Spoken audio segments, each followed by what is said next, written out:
Quand quelqu'un ne te valorise pas et que tu décides de disparaître, quelque chose d'étrange se produit. Soudainement, ce qui semblait insignifiant devient ce qu'il y a de plus important, et ton absence commence à peser plus que n'importe quelle présence. C'est curieux comment les gens ne commencent à remarquer ce qu'ils avaient que lorsqu'ils le perdent, et ce qu'ils ont ignoré un jour se transforme en une obsession qu'ils ne peuvent contrôler. Aujourd'hui, tu vas découvrir pourquoi cela se produit, ce qui se passe dans l'esprit de ceux qui ne t'ont pas valorisé et comment, sans le chercher, tu deviens leur pensée constante. Mais attention, car cela ne révèle pas seulement la fragilité des relations humaines, mais aussi une leçon puissante, l'importance de savoir quand s'éloigner pour retrouver ta valeur. Si jamais on t'a fait sentir petit ou remplaçable, ce que tu es sur le point de découvrir te donnera des réponses. Mais sois attentif, car ce que je vais te dire peut changer la façon dont tu te perçois, toi et les autres. Quand quelqu'un ne te valorise pas et que tu décides de prendre du recul et de t'éloigner, quelque chose de très curieux commence à se produire. Tu ne le remarques pas immédiatement, mais le silence que tu laisses, les mots non dits et l'absence commencent à faire du bruit dans l'esprit de cette personne. C'est comme un écho constant qu'ils ne peuvent ignorer. Cette même personne qui t'a fait sentir invisible commence soudainement à te voir plus grand, plus fort et plus inoubliable.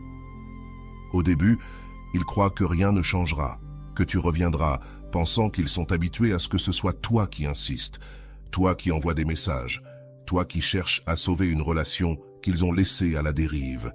Mais quand ils te voient disparaître sans adieu, quelque chose en eux commence à s'inquiéter. La tranquillité qu'ils croyaient avoir se désagrège peu à peu, et sans le vouloir, ils commencent à te chercher dans chaque coin de leur journée. Pourquoi cela se produit-il? La réponse réside dans le pouvoir de ce que tu laisses derrière toi. Avant de continuer, je te serais reconnaissant si tu mets un j'aime à la vidéo. Cela m'aiderait à continuer de diffuser cette philosophie. Si tu n'es pas encore abonné, je te recommande de t'abonner et d'activer la cloche pour ne manquer aucune vidéo. Ton absence devient plus puissante que n'importe quelle présence constante. Ce qui leur semblait sûr et prévisible devient maintenant incertain. Et cette incertitude est dangereuse, car l'esprit ne supporte pas les questions sans réponse. Pourquoi tu n'es plus là? Où tu es allé? As-tu trouvé quelqu'un de mieux? Peu à peu, cela devient leur propre torture. C'est ironique, mais quand quelqu'un ne te valorise pas, sa réaction à ton départ ne repose pas sur un amour véritable. Souvent, c'est l'ego qui prend le contrôle. Ils ne supportent pas l'idée de perdre quelqu'un qui, dans leur esprit, a toujours été disponible. L'être humain, par nature, veut ce qu'il ne peut plus avoir, et quand tu n'es plus là, tu cesses d'être cette option sûre et tu deviens un mystère difficile à résoudre.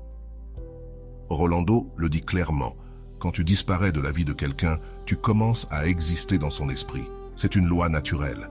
Le vide que tu laisses se remplit de ton souvenir, et ce qu'il ne valorisait pas avant se transforme maintenant en une obsession. Cela a un impact profond sur les gens, car le cerveau a tendance à romancer ce qu'il ne peut plus atteindre. C'est la raison pour laquelle, quand tu t'en vas, ils commencent à regretter même les plus petites choses. Cela t'est-il déjà arrivé qu'on t'ignore, mais que quand tu décides de t'éloigner, cette personne apparaisse dans ta vie? Ce n'est pas une coïncidence, c'est la désespérance de se sentir perdu. Le contrôle qu'ils avaient sur toi s'évapore et leur monde se déséquilibre. Parce qu'ils ne veulent pas l'admettre, ils avaient du pouvoir quand ils savaient que tu serais toujours là, peu importe ce qu'ils faisaient. Mais quand tu disparais, ce pouvoir se perd. Carl Jung l'a expliqué avec clarté. L'ombre de notre absence pèse plus que la lumière de notre présence constante. Cela signifie que quand quelqu'un cesse d'avoir cela, il commence à se confronter à son propre vide, à ses espaces intérieurs qu'il essayait de remplir avec toi. Tu cesses d'être celui qui lutte pour eux, et ils commencent à lutter contre leur propre insécurité. C'est alors que tu deviens une énigme. Ils commencent à se demander comment il a été possible que toi, la personne qui semblait toujours présente, ait trouvé la force de partir. Et cette question les hante, parce que le simple fait que tu ne sois plus là signifie qu'ils n'ont peut-être jamais vraiment su qui tu étais. Ils commencent à revoir chaque conversation, chaque moment, cherchant des réponses. Rolando le mentionne dans l'un de ses cours. On ne valorise pas ce qu'on considère acquis, mais quand on perd quelque chose, on le met sur un piédestal, car cela n'est plus accessible. Cela devient unique. Et c'est exactement ce qui se passe quand tu t'éloignes. Ce que tu représentais pour eux prend un éclat particulier, non pas parce qu'ils ont changé, mais parce qu'ils ne peuvent plus t'avoir à leur disposition. Le vide que tu laisses non seulement les fait penser à toi, mais leur révèle aussi quelque chose qu'ils ne voulaient pas voir, que tu étais important, même s'ils le nient. C'est ce moment où l'orgueil entre en collision avec la réalité et où ils se rendent compte qu'ils ne peuvent pas te remplacer aussi facilement qu'ils le pensaient. Et tu sais ce qui est le plus puissant dans ce processus? C'est qu'ils n'ont même pas besoin de te voir pour devenir obsédés par toi. Ton silence suffit. Si tu crois en l'importance des limites, écris « Mes limites me protègent ». Mais cela ne s'arrête pas là. Ce qui se passe vraiment quand tu arrêtes de poursuivre ceux qui ne te valorisent pas, c'est qu'ils commencent à voir ton absence partout. Savais-tu que le cerveau humain a la capacité de se souvenir des petits détails des personnes lorsqu'elles sont seules? C'est comme si ta présence restait gravée en eux. Même quand tu n'es pas physiquement là, ils se rappellent de ta voix dans les moments les plus inattendus. Ils se souviennent de tes mots au milieu de leur routine. Et tout ce qui semblait insignifiant devient gigantesque. C'est comme si tu avais laissé une empreinte dans leur esprit qu'ils ne peuvent pas effacer. Le pire, c'est que plus ils essaient de t'oublier, plus tu deviens présent dans leurs pensées. L'esprit fonctionne ainsi. Il aime s'accrocher à ce qu'il a perdu. Freud a beaucoup parlé des mécanismes de défense, et l'un d'eux est le déni. Au début, ils essaient d'agir comme si rien n'avait changé. Ils se répètent que ton départ ne les affecte pas. Mais avec le temps, ce masque se fissure. Parce qu'il n'importe pas combien ils se mentent, la vérité est claire. Tu leur manques, même s'ils ne veulent pas l'admettre. Et voici la partie la plus ironique. Plus tu t'éloignes, plus ils se sentent proches de toi. C'est un jeu cruel que l'ego ne peut pas gagner. Ton silence devient un miroir qui reflète leur manque d'empathie, leur incapacité à valoriser ce qu'ils avaient. Ce qui leur semblait sûr devient maintenant une douleur constante. Rolando insiste sur le fait que cela se produit parce que le détachement réveille l'admiration. Quand quelqu'un ne te valorise pas et que tu choisis de t'éloigner, non seulement tu retrouves ta dignité, mais tu les obliges aussi à te voir autrement. Ils te respectent, même si c'est trop tard, car tu as eu la force de partir. Mais cela ne signifie pas que tu dois revenir. Voici la clé. Quand tu disparais, tu ne le fais pas pour qu'ils reviennent en courant vers toi, tu le fais parce que tu comprends ta valeur, et cette valeur ne se négocie pas. Le plus puissant que tu puisses faire, c'est de rester ferme dans ta décision, car c'est cela qui les fera réellement s'obséder. La peur de perdre quelque chose d'irremplaçable est l'une des émotions les plus fortes qui existent. Quand tu cesses de poursuivre quelqu'un qui ne te veut pas, tu leur donnes cette peur, et cette peur les consume. Ils commencent à comprendre ce que tu signifiais réellement, non pas parce que tu as changé, mais parce que tu t'es éloigné. Mais attention, cela ne se produit pas du jour au lendemain. C'est un processus lent comme un poison qui s'infiltre dans leurs pensées petit à petit. Au début, ils ignorent cela. Puis ils le ressentent, et finalement, ils ne peuvent plus y échapper. Et pendant qu'ils luttent avec leurs regrets, toi, tu retrouves ta paix intérieure. Tu vois à quel point il est puissant de s'éloigner de ceux qui ne te valorisent pas.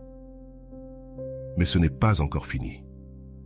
Ce que je vais te dire ensuite pourrait tout changer. Car tu comprendras vraiment ce qui se passe quand tu choisis de disparaître complètement. Prépare-toi, car le meilleur est à venir. Dans ce processus de regret, chaque espace vide devient le tien.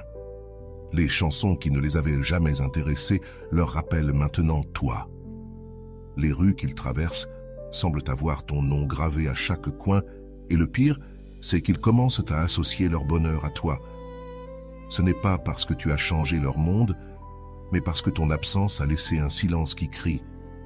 Tu imagines à quel point cela peut être frustrant pour eux, de vouloir t'ignorer et de ne pas pouvoir, de vouloir t'oublier et de te retrouver dans chaque petit coin de leur journée.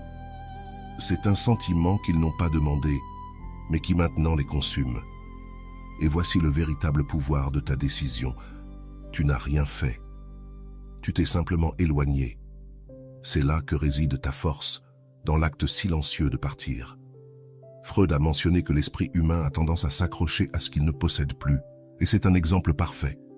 Avant que tu partes, il ne prêtait pas attention à toi. Mais maintenant que tu n'es plus là, Ils te voient partout dans ce qu'ils font. Le cerveau est cruel de cette manière. Il ne permet pas qu'on oublie facilement ce qu'on a perdu. Mais ce n'est pas un châtiment, c'est une leçon que tu leur donnes sans avoir besoin de dire un mot. Parce que quand quelqu'un ne te valorise pas et que tu t'en vas, tu les obliges à faire face aux conséquences de leurs décisions. Il n'y a rien de plus frappant que la solitude qu'ils se sont eux-mêmes imposée. Rolando le dit avec précision. Celui qui ne t'a pas valorisé, tôt ou tard, sera victime de sa propre négligence, pas par vengeance, mais parce que la vie leur enseigne que ce qu'on perd par manque d'amour ne revient pas facilement. Et c'est vrai, ils peuvent essayer de remplir ce vide avec d'autres personnes, mais personne ne sera comme toi. Et tu sais pourquoi? Parce que tu n'étais pas un remplacement, tu étais unique.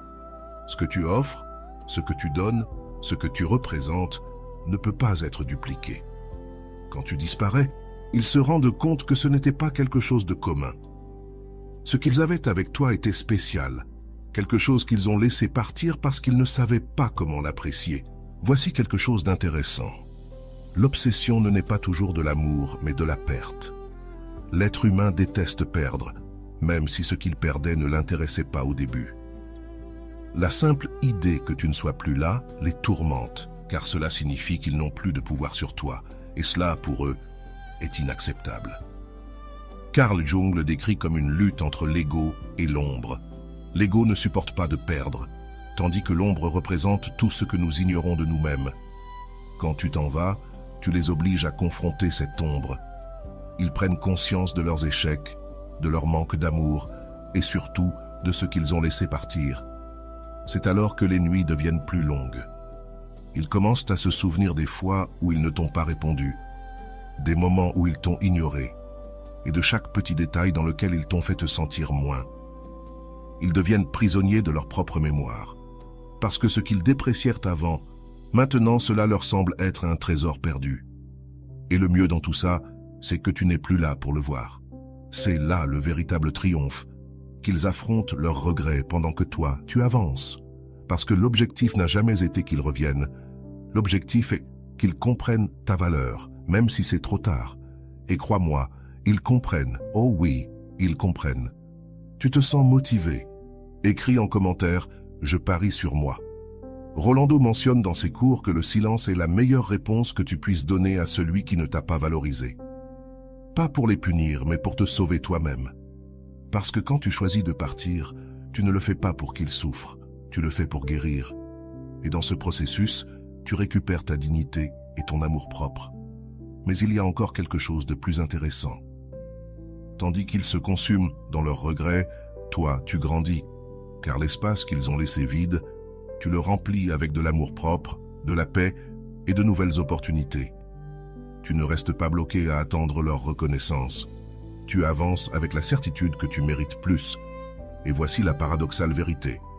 Plus ils te voient heureux sans eux, plus ils deviennent obsédés par toi, car ils ne peuvent pas comprendre comment quelqu'un qui leur donnait tout peut être heureux sans eux. Cette image de toi, avançant, souriant et triomphant, est le coup de grâce qui les anéantit. C'est curieux, mais quand tu disparais, tu deviens tout ce qu'ils veulent. L'indépendance, la force et la paix que tu projettes. Cela les rend fous, car tandis qu'ils restent piégés dans leur tourment, toi, tu es libre. Libre d'eux, de leur ego et de l'idée que ce n'était pas assez. Carl Rogers, un pionnier de la psychologie humaniste, disait que l'amour-propre est la base de l'authenticité. Et quand tu choisis de partir, c'est exactement cela que tu montres, de l'authenticité. Tu te choisis toi-même au lieu de ceux qui ne savaient pas t'apprécier, et cet acte d'amour-propre change tout. Tu te rends compte du pouvoir que tu as sans rien faire, sans chercher à te venger, sans jouer à des jeux. Simplement en t'éloignant et en te choisissant toi-même, car quand quelqu'un ne te valorise pas, la meilleure chose à faire est de lui montrer que toi, tu te valorises. Et crois-moi, cette leçon est indélébile pour eux. Mais attends, car ce qui suit est encore plus important. Maintenant que tu comprends ce qui se passe quand tu disparais, il est temps de voir comment ce processus transforme non seulement ta vie, mais aussi la perception que les autres ont de toi. Ce que je vais te dire maintenant te donnera une perspective qui changera tout. Quand tu choisis de t'éloigner de quelqu'un qui ne t'a pas valorisé, ce qui se passe ne les impacte pas seulement eux, cela te transforme aussi toi. C'est comme si l'univers répondait à ta décision avec une force silencieuse, alignant tout à ton avantage. Mais tu sais quoi? Ce qui est le plus curieux, c'est que bien qu'ils ne le disent pas, ils commencent à te voir différemment. Ce qu'ils ignoraient avant, maintenant ils l'admirent. Ce qu'ils dépréciaient avant, maintenant ils le désirent.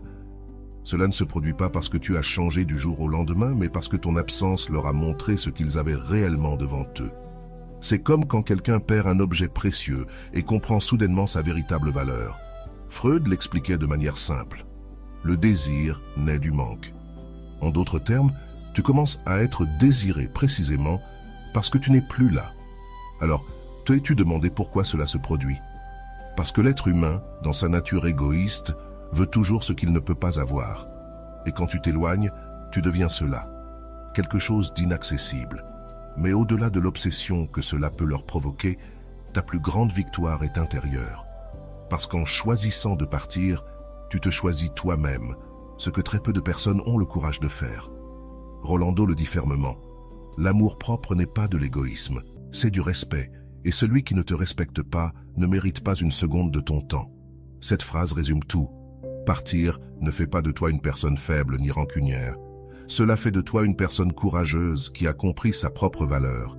Et c'est ce courage qui, au fond, les attire à nouveau. Dans ce processus, ils commencent à reconstruire les moments qu'ils ont partagés avec toi. Chaque sourire, chaque mot, chaque geste devient un souvenir qui les tourmente, car maintenant, lorsqu'ils regardent en arrière, ils comprennent que ces moments n'étaient pas communs. Ils étaient spéciaux. Et le plus ironique, c'est qu'il n'a pas été nécessaire de dire un adieu dramatique, de faire un reproche ou de se disputer. Tu es simplement parti. L'ego de cette personne ne supporte pas que tu avances sans eux. Ils ne comprennent pas comment quelqu'un qui les a un jour valorisés peut s'éloigner et être heureux.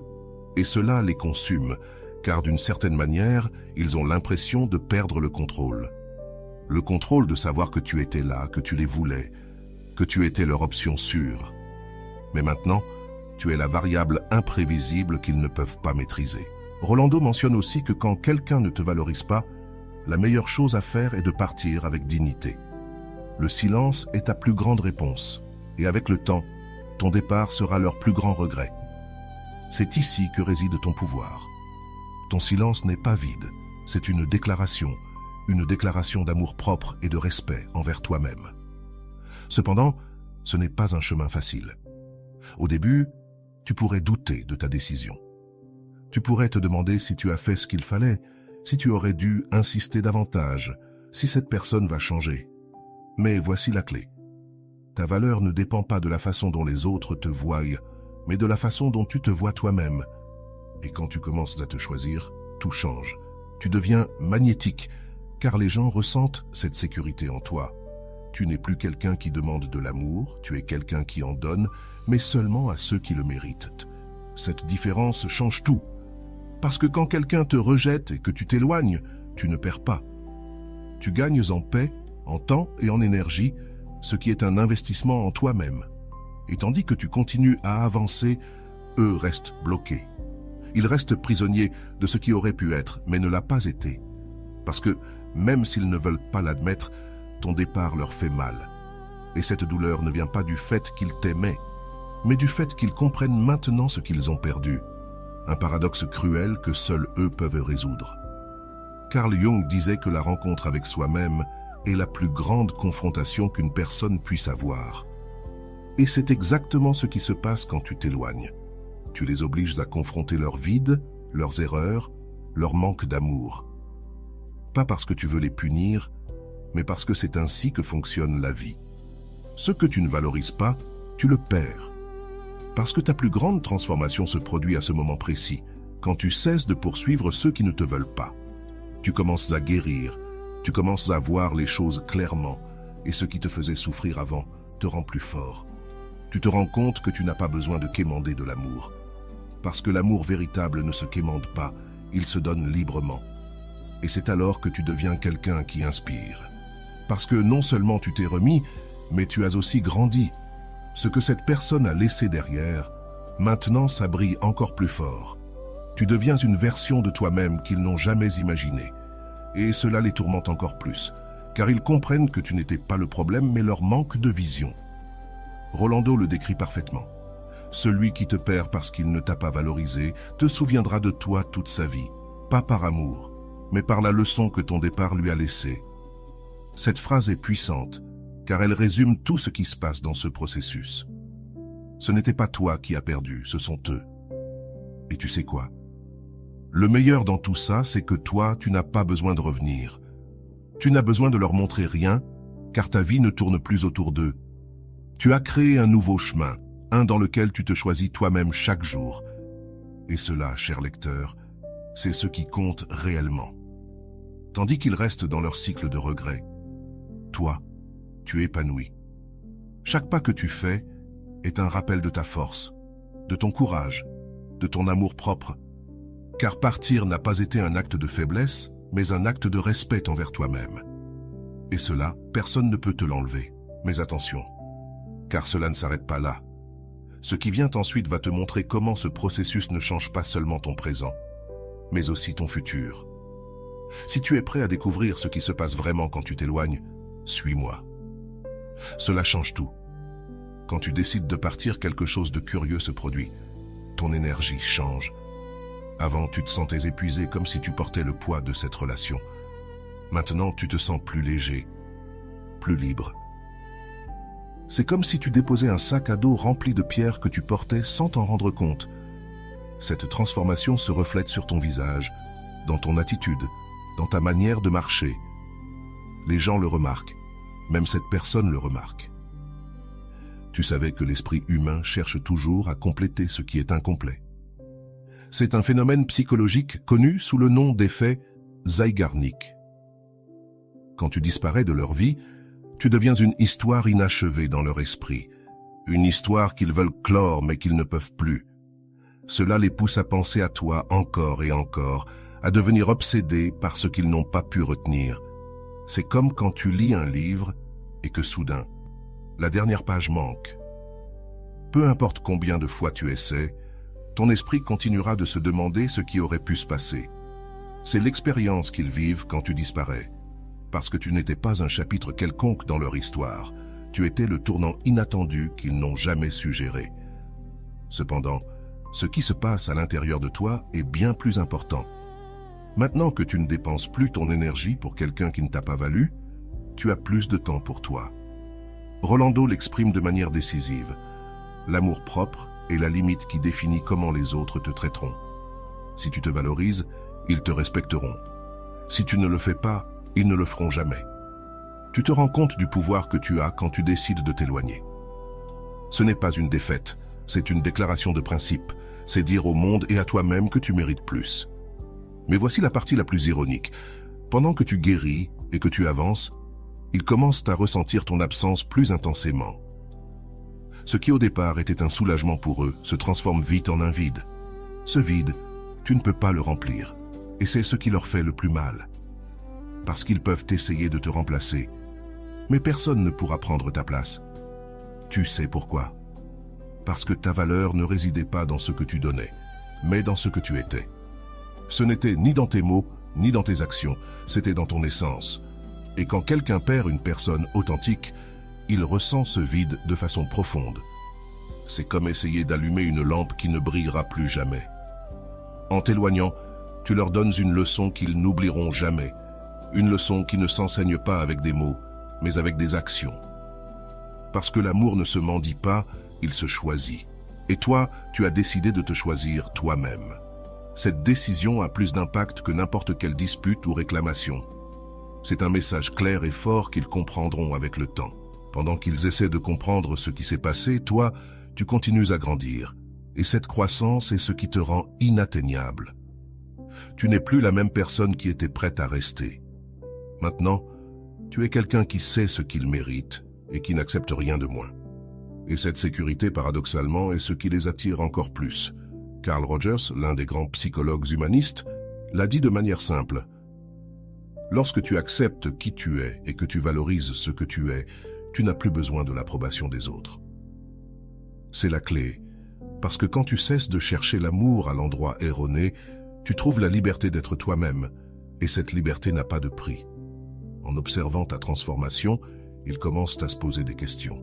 Ils se demandent, qu'ont-ils fait de mal? Pourquoi ne t'ont-ils pas valorisé? Pourquoi t'ont-ils laissé partir? Mais il est trop tard, car ton absence leur a enseigné une vérité qu'ils préféreraient ne pas accepter.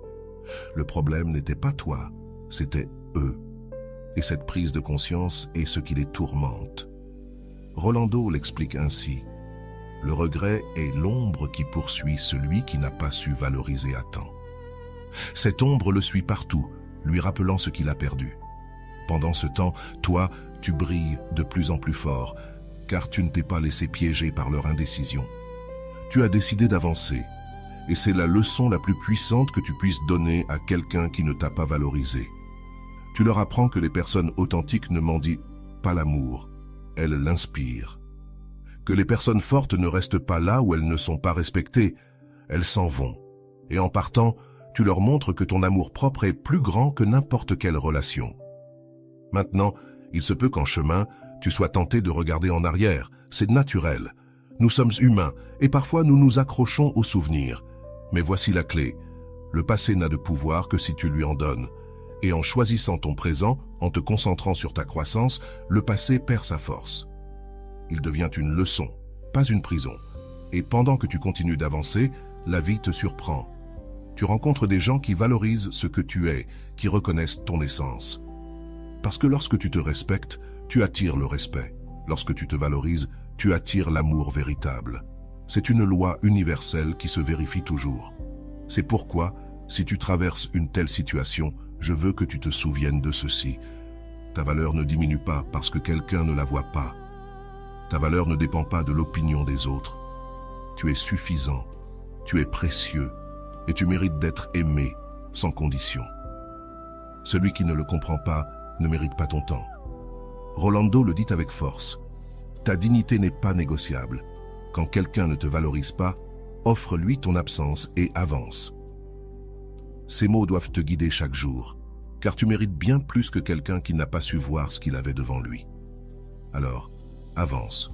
Concentre-toi, sur ta croissance, sur ton bonheur.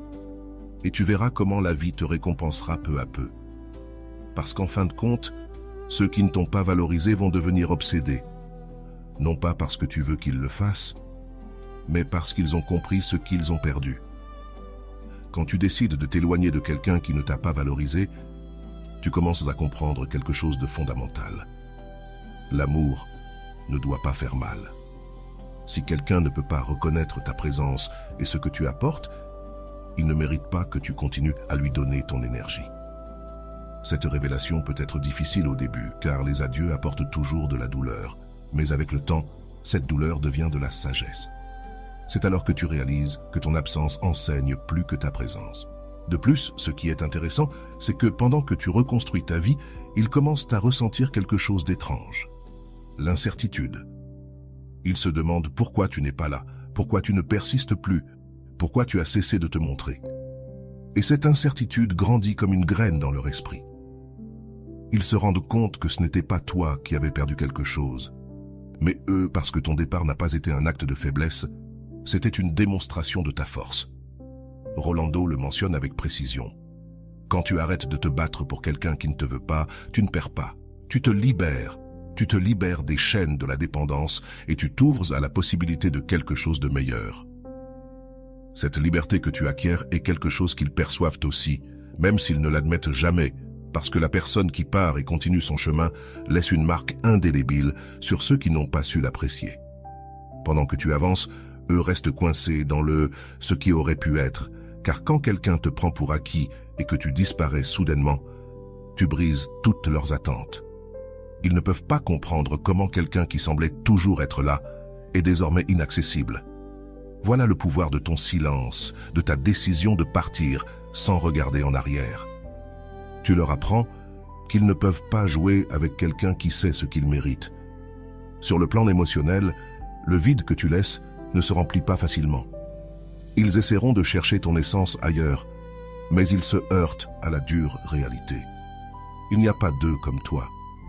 Chaque fois qu'ils essaieront, ce sera comme essayer de mettre une pièce mal ajustée dans un puzzle. Parce que ce n'est pas ta présence qu'il manque, c'est ton énergie, ton authenticité, ta manière de donner de l'amour sans condition. Rolando insiste, l'amour qui n'est pas apprécié est l'amour qui se perd.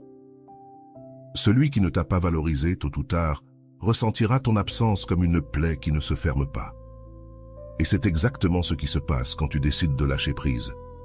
Pas avec haine, pas avec rancune, mais avec dignité. Parce que lâcher prise, ce n'est pas perdre, c'est te choisir toi-même avant quelqu'un qui ne t'a pas choisi. Pendant qu'il traite ce vide, toi, tu continues de grandir. C'est ironique, mais ton départ devient le meilleur cadeau. Tu leur donnes l'opportunité d'apprendre une leçon qu'ils n'oublieront pas. Parce qu'il y a des personnes qui ne valorisent que lorsqu'elles perdent, elles ne reconnaissent ce qu'elles avaient que lorsqu'elles ne peuvent plus l'avoir. Ce qui est le plus puissant, c'est qu'en choisissant de t'éloigner, tu changes le scénario de l'histoire. Tu n'es plus la personne qui attend, qui supplie, qui se contente. Maintenant, tu es quelqu'un qui inspire respect, admiration et même une sorte de mystère. Parce qu'ils essaieront de comprendre pourquoi tu es parti, mais la vraie raison, tu es le seul à la connaître. Tu mérites bien plus, et dans ce processus, la vie commence à te récompenser. Tu attires de nouvelles personnes, de nouvelles opportunités, et surtout, une version plus forte et plus heureuse de toi-même. Parce que celui qui t'a laissé partir t'a appris une leçon précieuse. Tu ne resteras plus jamais là où tu n'es pas valorisé.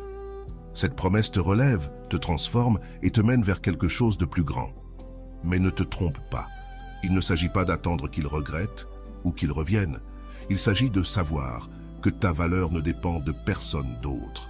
Il s'agit d'aller de l'avant avec la certitude que tu mérites un véritable amour, un amour qui ne se mendie pas.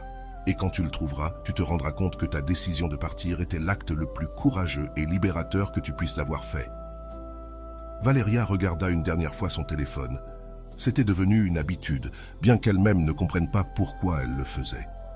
Elle savait qu'il n'y aurait ni message, ni appel, ni même une simple notification qui pourrait lui donner une excuse pour penser à lui à nouveau. Mais là, elle était assise dans sa chambre, sentant ce nœud dans la poitrine qui survient quand tu sais que quelqu'un n'est plus intéressé par toi. Elle avait passé des mois entiers à essayer de le satisfaire, à lui donner tout ce qu'elle avait à l'intérieur, même ce qu'elle n'avait pas, et tout cela sans rien demander en retour. Enfin, peut-être qu'elle demandait une seule chose, être vue. Mais pour une raison quelconque, ses efforts semblaient passer inaperçus, comme si elle n'existait pas. Et cela l'avait détruite, peu à peu, au cours des dernières semaines. La réalité avait commencé à la frapper en plein visage. Ce n'étaient pas ses efforts qui échouaient, c'était lui. C'était sa capacité à valoriser quelqu'un qui donnait tout. Valéria était tombée dans le piège de donner et de donner, comme si chaque petit geste de sa part pouvait ouvrir une porte dans le cœur de cette personne. Mais cette porte était fermée depuis le début. Alors un jour, quelque chose s'est produit dans son esprit. Ce n'était pas un film ni un conseil d'une amie, c'était quelque chose de plus profond. Tandis qu'elle était assise devant le miroir, elle vit son propre reflet et se demanda « Pourquoi suis-je tellement obstinée à poursuivre quelqu'un qui ne veut pas de moi ?» Cette question, bien que simple, fut le début de son réveil. Le premier signe de changement fut subtil. Elle arrêta de lui écrire. Avant, elle trouvait toujours une excuse, une photo amusante, un mème, n'importe quoi pour briser le silence gênant entre eux. Mais maintenant, elle décida qu'il n'y avait aucun sens à continuer d'envoyer des messages qui restèrent sans réponse. Les premiers jours furent difficiles. Elle ressentait une impulsion constante à déverrouiller son téléphone et d'écrire quelque chose, n'importe quoi. Mais elle réussit à résister. Chaque fois qu'elle ressentait ce besoin, elle se répétait « Je ne peux pas continuer à mendier ce qui devrait être donné naturellement. » Après quelques jours, le changement en elle était évident. Son énergie commença à revenir peu à peu. Elle ne vérifiait plus son téléphone toutes les 5 minutes. Elle n'attendait plus qu'il se rende compte qu'elle avait disparu. Et alors quelque chose se produisit que Valéria ne s'attendait pas à voir.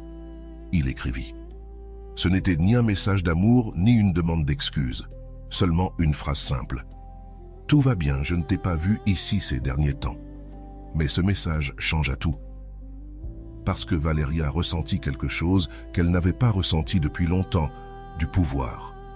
Pas parce qu'il l'avait cherché, mais parce qu'elle ne ressentait plus le besoin de répondre.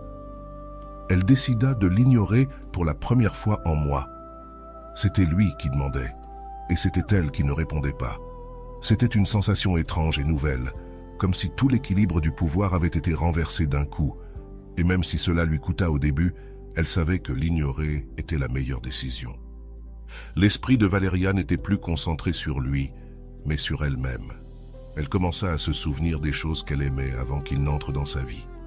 Elle retourna à ses cours de peinture, reprit les livres qu'elle avait laissés de côté et surtout commença à prendre soin d'elle-même de la manière dont elle l'avait complètement oublié. Ce qui était curieux, c'est que plus elle s'éloignait, plus il apparaissait. Chaque silence de Valeria était comme un signal d'alarme qui le faisait réagir. Il commença soudainement à la chercher plus souvent, à commenter ses anciennes photos, à lui envoyer des messages apparemment sans sens. Mais Valeria n'était plus la même. « Qu'est-ce qui se passe? Pourquoi tu ne me parles plus ?» lui écrivit-il une nuit. Elle lut le message et, pendant un instant, ressentit cette vieille tentation de répondre. Mais elle prit une profonde inspiration, éteignit le téléphone et alla dormir. Parce qu'à ce moment-là, elle comprit quelque chose de très important. Son absence faisait plus de bruit que sa présence. Rolando le dit parfaitement. Quand tu te rends compte de ta valeur, tu cesses de donner accès à ceux qui ne savent pas l'apprécier. Valeria commençait à comprendre cela. Il ne s'agissait ni de vengeance, ni de jouer avec l'esprit de qui que ce soit. Il s'agissait simplement de reconnaître qu'elle méritait bien mieux. Le lendemain, Valeria sortit se promener. Le soleil brillait avec une intensité qu'elle n'avait pas remarquée depuis longtemps. Elle se sentit légère, comme si un poids énorme était tombé de ses épaules. La vie continuait, et elle aussi. Il continuait à lui envoyer des messages, longs ou courts, certains plus désespérés que d'autres. Il lui demandait s'il avait fait quelque chose de mal, s'il pouvait parler, s'il pensait encore à elle. Mais Valeria n'avait plus de doute. Elle avait cessé de le poursuivre, et dans ce processus, elle avait trouvé quelque chose de bien plus précieux, elle-même. Mais voici ce qui est intéressant. Pendant que Valeria reconstruisait sa vie, lui commença à devenir obsédé. Il ne pouvait plus s'empêcher de penser à elle. Il l'imaginait partout, avec n'importe qui. Et le silence de Valeria devint le pire châtiment qu'il ait jamais imaginé. Valeria ne cherchait pas à punir qui que ce soit. Son seul objectif était de se rétablir, de guérir, de comprendre que son amour-propre était ce qu'il y avait de plus important. Mais paradoxalement, c'est cela même qui fit qu'il commença à l'apprécier trop tard. Bien sûr, chaque fois qu'il voyait ses réseaux sociaux et remarquait qu'elle était heureuse, quelque chose en lui se retournait. Il voulait lui écrire, l'appeler, lui dire qu'il était désolé, mais il savait qu'il n'y avait plus de retour possible. Elle avait fermé cette porte pour toujours, et Valeria le savait. Elle savait que son absence lui avait appris plus que toutes ses paroles. Elle savait qu'il ne l'oublierait jamais, parce qu'il n'y a pas de pire vide que celui de quelqu'un qui était prêt à tout donner et qui, un jour, a décidé de partir. Et Valeria continua d'avancer. Elle apprit qu'on ne peut pas forcer quelqu'un à nous voir s'il choisit de fermer les yeux. Elle apprit qu'à parfois, la meilleure chose à faire est de disparaître, parce que celui qui te valorise vraiment ne te laissera pas partir si facilement. Et tandis que Valeria vivait sa vie avec plus de force et de détermination que jamais, lui, il continuait à se demander comment il avait pu perdre quelqu'un comme elle. Ce serait sa leçon pour la vie et le prix qu'il devrait payer pour ne pas l'avoir valorisée à temps. Avec le temps, Valeria se rendit compte de quelque chose d'encore plus puissant. Elle ne ressentait plus de ressentiment. Au début, tout avait été un tourbillon d'émotions, un mélange de colère, de déception et de douleur. Mais maintenant, tandis qu'elle observait le monde sous un nouveau regard, elle comprit que tout ce qu'elle avait vécu l'avait préparée à être plus forte, plus consciente de ce qu'elle méritait. Pendant ce temps, il restait pris dans le cycle de son obsession. Chaque petit détail de la vie de Valeria semblait prendre une importance monumentale dans son esprit. Les amis avec qui elle sortait, les endroits qu'elle visitait, même les chansons qu'elle partageait sur ses réseaux sociaux. Tout cela, il analysait, cherchant un message caché, une trace qui lui indiquerait s'il restait une place pour lui dans sa vie. Mais Valérie ne se laisse pas emporter par la tentation de se venger ou de nourrir cette obsession. Elle continua de se concentrer sur elle-même. Elle découvrit de nouvelles passions, comme le yoga et la photographie, et commença à construire une routine qui la remplissait de satisfaction. Chaque jour qui passait, elle se sentait plus complète, plus maîtresse de son destin. Rolando l'explique parfaitement. Quand une personne trouve son but en dehors de la validation externe, elle devient sa propre source de bonheur. Et c'était exactement ce que Valeria était en train de faire. Elle avait cessé de chercher chez les autres ce qu'elle ne pouvait trouver qu'en elle-même. Un jour, alors qu'elle regardait de vieilles photos dans son téléphone, Valeria trouva une image qui la fit sourire. C'était d'elle et lui, prise durant les premiers jours de leur relation. Mais ce qui attira son attention, ce n'était pas l'image elle-même, mais comment elle se sentait. Son sourire était plus timide, presque forcé, comme si elle essayait d'être quelque chose qu'elle n'était pas. Ce moment fut révélateur. Elle se rendit compte qu'elle avait, pendant longtemps, modelé son identité pour s'adapter à la vie de quelqu'un d'autre. Mais maintenant, cette personne n'était plus qu'un souvenir, et elle était déterminée à ne plus jamais se perdre pour essayer de plaire à quelqu'un. Lui, de son côté, ne supportait pas l'idée que Valeria ait autant changé. Dans son esprit, elle était toujours la même personne qui le cherchait désespérément, celle qui était prête à tout pour une miette d'attention. Mais chaque tentative de se rapprocher d'elle était accueillie par un silence qui en disait bien plus que des mots. Le point de basculement arriva quand Valeria publia une photo où elle était entourée d'amis, riant, avec une lumière qui semblait irradier de l'intérieur. Ce fut alors qu'il comprit qu'elle avait avancé, qu'elle se trouvait dans un endroit où il n'avait plus accès. Et bien qu'il aurait pu tenter une dernière fois de la récupérer, quelque chose le retint. Peut-être la peur du rejet, ou peut-être la certitude que Valeria n'avait plus rien à attendre de lui. Car la vérité était là. Elle avait appris à être heureuse seule, et cela, personne ne pouvait le lui enlever. Valeria regarda cette photo une dernière fois, avant d'éteindre son téléphone. Elle savait que son voyage n'était pas terminé, mais elle savait aussi qu'elle était sur la bonne voie. Et pour la première fois depuis longtemps, elle se sentit complètement en paix. Valeria ne se rendit compte de combien elle avait changé que lorsqu'elle le rencontra par hasard. C'était un après-midi comme les autres, dans un café, où elle allait encore lorsqu'ils partageaient des moments ensemble. Il était là, assis seul, les yeux fixés sur son téléphone, perdu dans le monde qu'elle avait laissé derrière elle. Lorsqu'il la vit, son expression fut un mélange de surprise et de nostalgie. Mais Valeria, au lieu de ressentir ce vieux stress, éprouva un calme absolu. Elle s'approcha de lui avec un léger sourire, non pour le confronter, mais parce qu'il n'y avait plus de place dans son cœur pour la rancune ou les comptes à régler. L'échange bref qu'ils eurent fut révélateur. Tandis qu'il parlait avec un mélange de nervosité et de regret, essayant de trouver les mots qui pourraient reconstruire le pont qu'il avait lui-même brûlé, Valeria écoutait simplement, sereine, comme si chaque mot rebondissait sur une surface qui ne pouvait plus être pénétrée. Parfois, le plus grand cadeau que l'on peut se faire est de recevoir la fermeture que l'on n'a jamais obtenue des autres, dit Rolando. Et à ce moment-là, Valeria comprend la profondeur de cette phrase. Elle n'avait pas besoin d'entendre des excuses élaborées ni des promesses vaines. Elle avait déjà tourné cette page seule, et la paix qu'elle ressentait ne dépendait que d'elle-même. Lui, en revanche, restait piégé dans son cycle. Les mots qu'il espérait dire n'eurent jamais l'impact qu'il avait imaginé, car Valeria n'était plus la même femme qu'il avait connue. Elle avait laissé derrière elle la douleur, le besoin d'approbation et cette ombre qui la suivait lorsqu'elle tentait de prouver sa valeur. Maintenant, elle était debout, forte et libre, et cela, personne ne pouvait le lui enlever. La fermeture définitive arriva avec ces derniers mots. « Je te souhaite le meilleur », dit Valeria avant de se lever et de partir. Ce ne fut pas un adieu dramatique, ni une tentative de supériorité. C'était une affirmation de sa croissance, un rappel qu'elle n'avait besoin de rien de quelqu'un qui l'avait laissé se sentir insuffisante. En marchant dans les rues, Valeria ressentit une légèreté qu'elle n'avait pas connue depuis des années. Il n'y avait plus de chaînes émotionnelles qui la retenaient, ni d'ombre du passé qui assombrissait son chemin. Elle avait appris à s'apprécier elle-même, et cet apprentissage n'avait pas de prix. Comme l'explique Rolando, le véritable pouvoir vient de la reconnaissance que ta valeur ne dépend pas de la validation extérieure, mais de la façon dont tu te traites et prends soin de toi chaque jour. et Valeria était la preuve vivante de cet enseignement. En arrivant chez elle, elle alluma son ordinateur et commença à écrire dans son journal, une habitude qu'elle avait reprise grâce aux exercices suggérés par Rolando dans son cours de 30 jours d'amour-propre. Les mots coulèrent facilement, remplis de gratitude et de clarté. Ce n'était plus une question de lui, ni même de ce qu'elle avait perdu.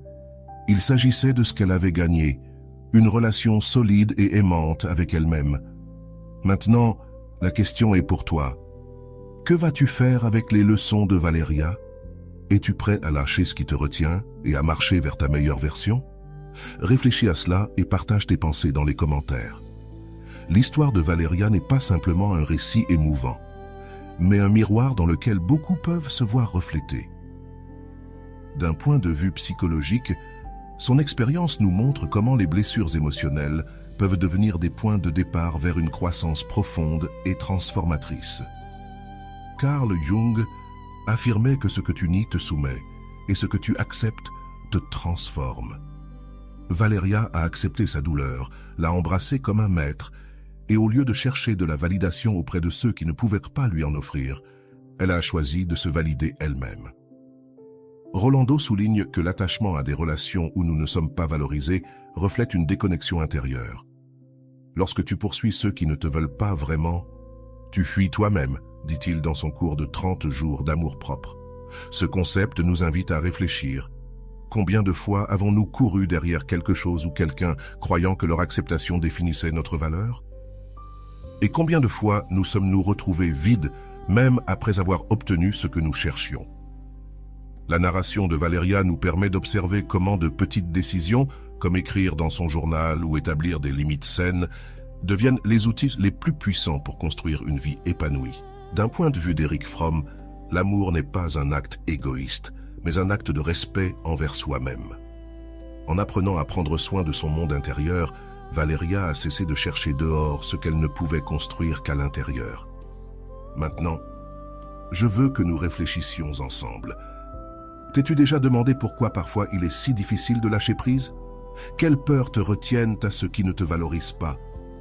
Peut-être la peur de la solitude, de l'incertitude ou même de l'échec. Mais attention, car voici quelque chose que nous oublions tous. Le véritable échec n'est pas de perdre quelqu'un, c'est de se perdre soi-même dans le processus. Pour explorer plus en profondeur cette dynamique, utilisons la méthode socratique. Des questions comme « Pourquoi crois-tu que j'ai besoin qu'on me valide ?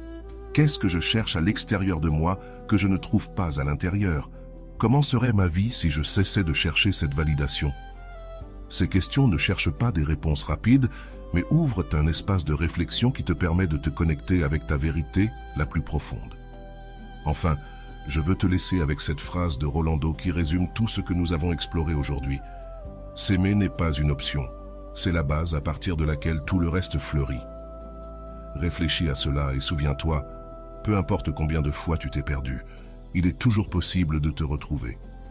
L'histoire de Valeria ne se termine pas avec sa décision de lâcher ce qui ne lui faisait plus de bien, au contraire, c'était le début d'un processus profond de reconstruction. Au début, le silence de sa solitude était assourdissant. Elle était habituée au bruit d'une relation qui la distrayait de son propre vide. Mais quelque chose en elle savait qu'elle devait affronter ce silence si elle voulait guérir vraiment. Chaque jour, Valeria consacrait quelques minutes à écrire dans son journal. Au début, les pages étaient pleines de questions sans réponse, de douleur et de doute, mais peu à peu, ces mots se transformèrent en réflexions plus profondes, en promesses à elle-même. Un jour, elle écrivit « Lâcher prise n'est pas perdre, c'est me libérer pour être moi-même. Je mérite une vie où l'amour ne fait pas mal. » Cette phrase fut un point de basculement. Pour la première fois, Valeria comprit que lâcher prise n'était pas un acte de renoncement, mais un acte d'amour. Un amour envers elle-même. En paroles de Rolando, quand tu lâches prise, tu ne perds pas, tu crées de l'espace pour ce que tu mérites vraiment. Ces mots ont résonné dans son esprit pendant des jours, lui donnant la force de continuer. Le processus n'a pas été facile, il y a eu des jours où elle se sentait forte et capable de conquérir le monde, et d'autres où les doutes revenaient avec force. Mais Valeria a appris à se permettre de tout ressentir sans se juger. « Je ne peux pas guérir si je n'accepte pas ce que je ressens », se répétait-elle. Chaque larme versée était une libération, un pas de plus vers la version d'elle-même qu'elle rêvait d'être. Peu à peu, Valeria a commencé à se reconnecter aux choses qui lui apportèrent de la joie. Elle a recommencé à lire les livres qui l'avaient autrefois fait rêver, a repris l'habitude de se promener dans la nature et, surtout, a commencé à se traiter avec la même tendresse qu'elle offrait toujours aux autres. Si je peux aimer autant quelqu'un d'autre, pourquoi ne pourrais-je pas m'aimer moi-même ? Réfléchissait-elle. La première limite qu'elle a posée a été difficile, mais nécessaire. Une amitié qui avait l'habitude de lui drainer son énergie a essayé de se réinsérer dans sa vie, avec les mêmes dynamiques qu'auparavant. Cette fois, Valeria a dit non, non pas dans la colère, mais par amour-propre. Elle a appris que dire non aux autres, parfois, c'est dire oui à soi-même. Ce fut un moment puissant qui changea complètement sa perspective. Lors d'une de ses promenades dans le parc, Valeria a observé un groupe d'enfants jouer avec liberté et joie. Elle les a regardés et a ressenti une sorte de nostalgie. « À quel moment ai-je cessé de profiter de la vie ainsi ?» se demanda-t-elle. Cette nuit-là, elle écrivit dans son journal « Je veux récupérer mon essence, celle qui existait avant que le monde me dise qui je devais être. » Ce fut à ce moment-là qu'elle décida que son bonheur ne serait plus négociable. Rolando parlait beaucoup du concept de reparentalisation émotionnelle, c'est-à-dire devenir le père ou la mère aimante que l'on n'a peut-être jamais eue. Valeria a pris cela comme un défi personnel. Elle a commencé à prendre soin d'elle avec affection, à se célébrer lorsqu'elle accomplissait quelque chose et à se consoler lorsqu'elle passait des journées difficiles. « Je suis là pour moi », se disait-elle à voix haute comme un mantra guérisseur. Un moment significatif arriva lorsque Valeria décida de faire face à l'une de ses plus grandes insécurités, sa peur d'être seule en public. Avant, elle évitait d'aller au restaurant, au cinéma ou à des événements sans compagnie, mais un jour, elle s'est habillée de ses plus beaux atours, est allée dans son café préféré et a pris un petit déjeuner complet. Elle s'assit près de la fenêtre, prit son livre et pour la première fois apprécia sa propre compagnie. Au cours de cette matinée, une idée la traversa comme un éclair. Je suis suffisante telle que je suis et je n'ai besoin de personne d'autre pour valider ma valeur. Cette révélation la remplit d'une paix indescriptible. Ce n'est pas qu'elle ne voulait pas partager sa vie avec quelqu'un à l'avenir, mais elle ne ressentait plus la précipitation ni le désespoir de le faire. Elle a appris que la plénitude ne se trouve pas à l'extérieur, mais à l'intérieur de soi. Avec le temps, son cercle social a également commencé à se transformer. Valeria attira des personnes qui partageaient sa nouvelle vision de la vie, des amis qui la soutenaient, l'écoutaient et surtout respectèrent ses limites. Elle comprit quelque chose de fondamental. Quand on apprend à s'apprécier, le monde répond en conséquence. Une nuit, tandis qu'elle méditait avant de s'endormir, elle se souvint d'une phrase d'Eric Fromm qu'elle avait lue. La capacité d'aimer commence avec la capacité de s'aimer soi-même. Elle réfléchit à ses anciennes relations et comprit qu'elle n'avait pas pu recevoir un amour sain, car à ce moment-là, elle-même ne s'aimait pas de la façon dont elle le méritait. Maintenant, les choses étaient différentes. Valeria avait appris à distinguer l'amour de l'attachement. Elle savait que l'amour ne se mendie pas, ne fait pas mal et ne demande pas que l'on se trahisse soi-même pour le garder. Elle se promit que si un jour elle se remettait à aimer, ce serait par abondance et non par manque. Un jour, alors qu'elle rangeait sa chambre, elle trouva une boîte avec des souvenirs de sa relation passée, des photos, des lettres, de petits cadeaux. Un instant, elle ressentit une douleur de nostalgie, mais aussi une profonde gratitude. Chacun de ces objets représentait une leçon apprise. Elle décida de donner ce dont elle n'avait pas besoin, en gardant uniquement ce qui lui rappelait sa force. À ce moment-là, Valeria écrivit dans son journal « Le passé ne me définit plus, il fait partie de mon histoire, mais ce n'est pas mon destin. » Ces mots marquèrent la fin d'un chapitre qui, bien que difficile, l'avait transformée en la femme qu'elle était devenue. Sa transformation eut également un impact sur sa famille. Avant, Valeria avait l'habitude de satisfaire tout le monde, au détriment de son propre bien-être. Maintenant, avec amour et fermeté, elle communiquait ses limites et ses besoins. Au début, certains ne comprenèrent pas, mais avec le temps, ils commencèrent à la respecter. « Tu as changé pour le mieux », lui dit sa mère un jour, et Valeria sut qu'elle suivait le bon chemin. La plus grande épreuve de son évolution arriva lorsque, quelques mois plus tard, son ex-partenaire tenta de la contacter. Valeria lut le message et, pendant un instant, elle eut l'impression que le temps s'arrêtait. Cependant, cette fois, c'était différent. Il n'y avait ni colère ni tristesse dans son cœur, juste une certitude. Je ne suis plus la même personne qui était capable de blesser. Avec calme, elle effaça le message et continua sa journée. Ce geste, bien que petit, symbolisait tout son processus. Valeria avait lâché prise, elle avait guéri et, surtout, elle s'était retrouvée elle-même. Elle ne cherchait plus l'amour là où il n'existait pas, car elle avait appris à se l'offrir à elle-même. Un jour, alors qu'elle contemplait un coucher de soleil depuis le sommet d'une colline, Valeria se dit « Je suis arrivée jusqu'ici seule, et c'est une preuve suffisante de ma force. » Elle respira profondément et sentit comment chaque partie de son être s'alignait avec cette vérité. Elle était prête pour ce que la vie lui réservait, car elle avait enfin trouvé la paix en elle-même. L'histoire de Valeria est un rappel que lâcher prise n'est pas la fin, mais le début de quelque chose de bien plus grand, un réengagement avec notre véritable soi. Car lorsque nous cessons de poursuivre ce qui ne nous appartient pas, nous créons de l'espace pour ce que nous méritons réellement. Si tu te sens identifié à son histoire, je t'invite à réfléchir. Que es-tu prêt à lâcher aujourd'hui? Quel petit pas peux-tu faire pour te retrouver toi-même? Et souviens-toi, l'amour-propre n'est pas une destination, c'est un voyage constant. Comme le dit Rolando, chaque jour où tu choisis de t'aimer est un jour gagné dans ta transformation. Et voilà, j'espère que vous avez trouvé beaucoup de valeur dans cette vidéo. Merci d'être resté jusqu'à la fin de cette vidéo, j'adore quand vous faites ça. Si vous en voulez plus, vous pouvez écrire en commentaire « J'en veux encore plus ». J'espère vous revoir dans une autre vidéo.